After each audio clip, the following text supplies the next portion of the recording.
Andrea Jenkyns went on Sky News to defend Donald Trump and Reform UK Limited, and ended up proving why she should never argue with Google searches and duck anecdotes live on television. It's frustrating enough when politicians spin nonsense, but when they start doubling down on lies they don't even understand, crosses from being embarrassing to dangerous. Andrea Jenkyns managed to hit both in one interview. She was rude, she was arrogant, she interrupted and then got really upset about being interrupted back. This interview is a total embarrassment for her. First, she was asked if she could confirm that London wasn't run under Sharia law.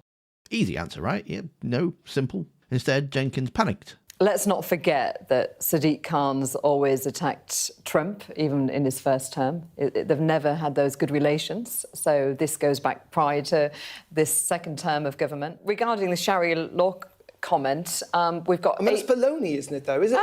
But I think it's about perception, actually. Because we've got 85 Sharia courts in Britain. But the whole point is, like, it's about words in perception. politics matter.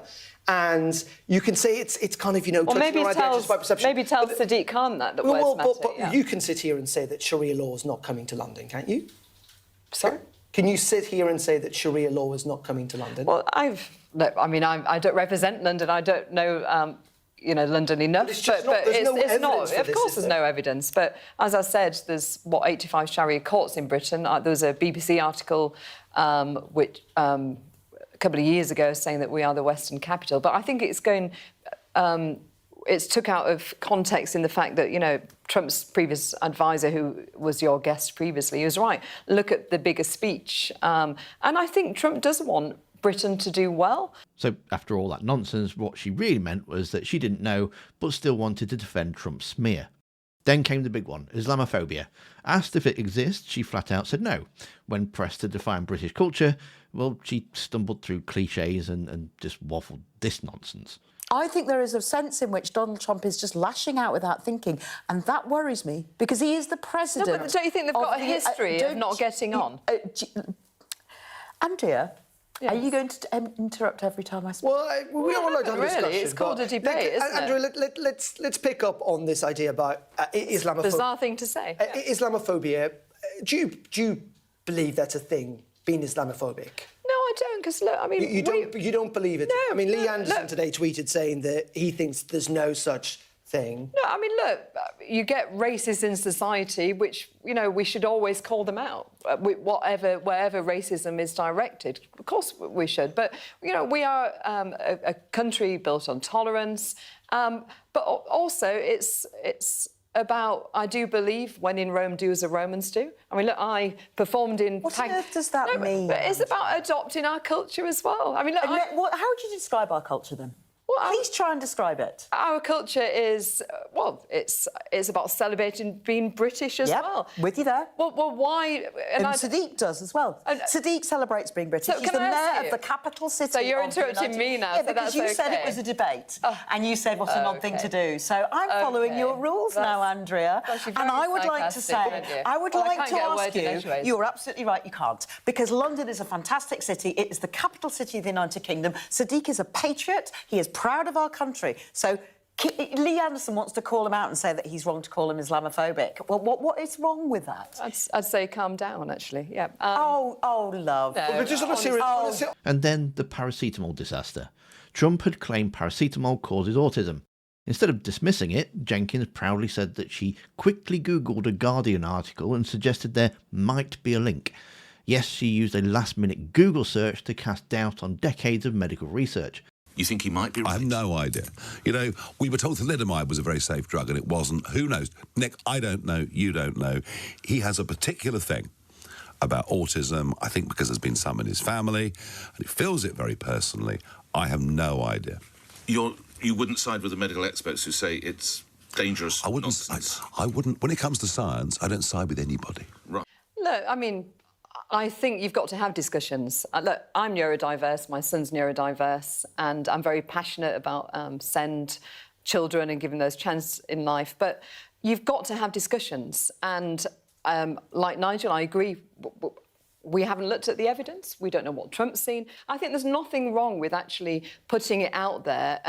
But there's also nothing wrong with, because politics matters, and again, what politicians say matters. There's also nothing. But we don't wrong. know what research is seen. Well, yeah, but Nigel Farage, instead of saying, "Well, I don't know anything," wouldn't he be right to say, "Well, let's follow the advice of the country's senior medical officials"? No, but I mean, isn't that what? No, but I was just, when we knew I was doing this topic, I quickly Googled, and there was a Guardian article which quoted saying that that recent studies show that pregnant women who take paracetamol, they're slightly more likely to have a child with autism. Well, I mean, so I don't know what. Lots of different no, studies. I'm just saying. So yeah.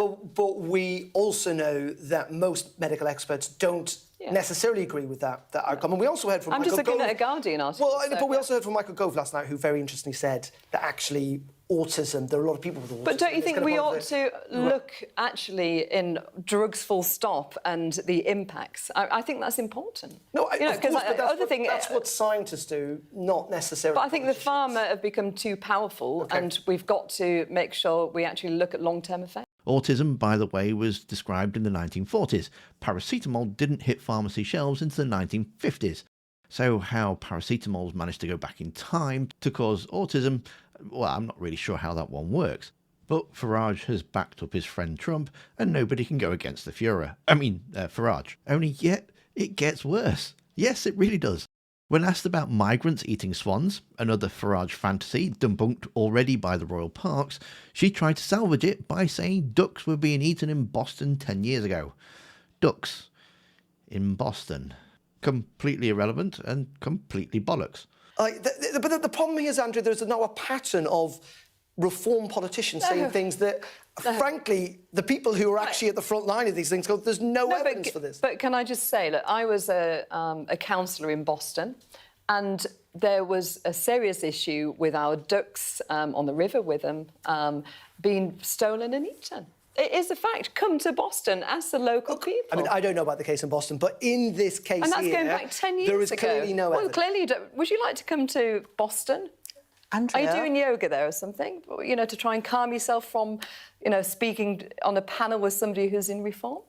I mean, a very bizarre reaction you have there. Andrew, but there is no evidence for this. You accept that? I mean, the people literally... I've seen evidence in Boston myself 10 years ago of the ducks. We're not talking about Boston. We're talking about swans in royal parks. Your leader went on the radio and said he had heard, or he... Well, he'd heard. Yeah, but you can't just go around saying you've heard stuff, can you? Apparently you can. Apparently you can. The royal parks who run the park said there was absolutely no evidence of this. It is extraordinary. What do you think they'd actually want to put that out there? And here's the thing. Farage clearly has this strange hold over reform women. He could claim his shit smells like rainbows, and the next morning Andrea Jenkyns and Leo Cunningham would be out on national TV insisting they've bottled some up and can see the sparkles. Yet men don't quite seem to bend as fast. As you can see in this clip with Richard Tice from Question Time last night, it took a little push, but eventually admitted that Trump, and by association Farage, was wrong. Wrong. Based on everything that we've seen and heard and what we know in this country, yeah, it's why did he say it? I don't know. I'm asking you, do you think he was wrong? Probably. Probably. Certainly. Probably or certainly? Look, I'm not a GP. He's wrong. So, in one interview, Andrea Jenkyns denied Islamophobia, defended Trump's lies, cited Google mid-debate, swapped swans for ducks, and declared deportation would take centuries. Reform wanted credibility.